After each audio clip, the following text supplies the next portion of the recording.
হলদিয়া ভবানীপুর শান্তি বিবেকানন্দ কন্যা বিদ্যা মন্দির, বুথ নম্বর 232। ছাপ্পা ভোটের অভিযোগ তৃণমূলের বিরুদ্ধে। ঘটনাস্থলে বিজেপি প্রার্থী অভিজিৎ গঙ্গোপাধ্যায়।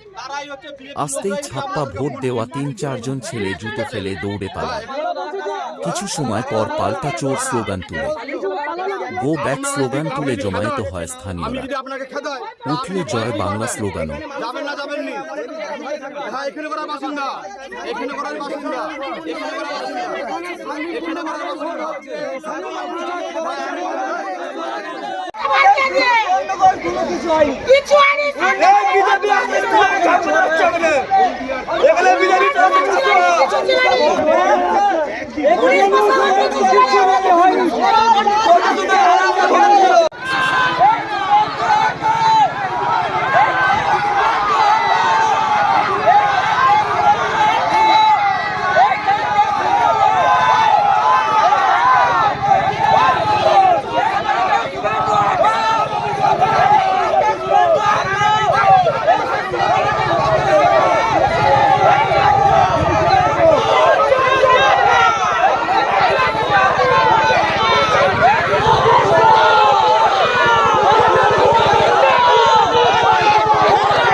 আমরা